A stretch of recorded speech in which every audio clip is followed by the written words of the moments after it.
परमेश्वर किसे कहते हैं? वह कोई इंसान नहीं है, उसे तो हमने बना लिया है।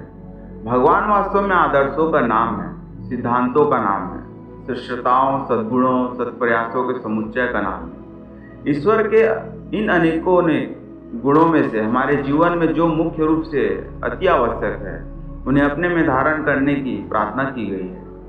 सबसे महत्वपूर्ण है तेजस्विता, जो आत्मशक्ति का विकास करती है और सांसारिक प्रलोभनों को परास्त करने का प्रयास जुटाती है।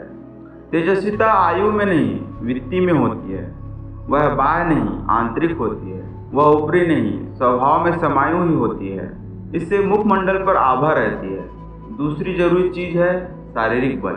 भगवान ने हमें यह शरीर इसलिए दिया है कि हम 100 वर्षों तक जीवित रहकर संसार में परोपकार के कार्य करें।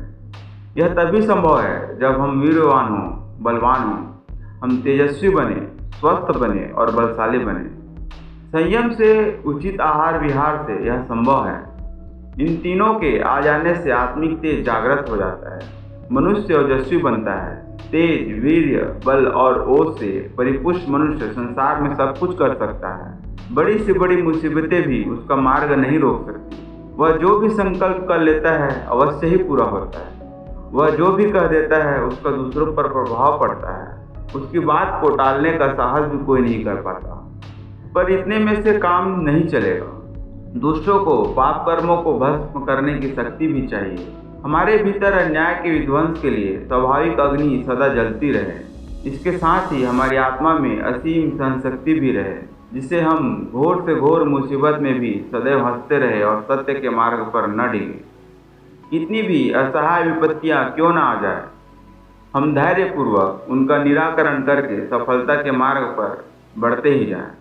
इसी का नाम जीवन जीने की कला है। तभी मनुष्य मनुष्य बन पाता है।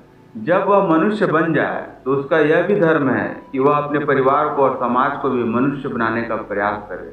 जलता हुआ दीपक ही बुझे हुए दीपक को जला सकता है। बुझा हुआ दीपक भला दूसरे बुझे हुए दीपक को कैसे जला सकेगा?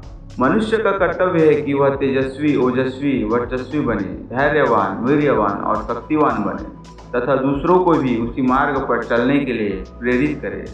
इसी में मानव जीवन की सफलता है।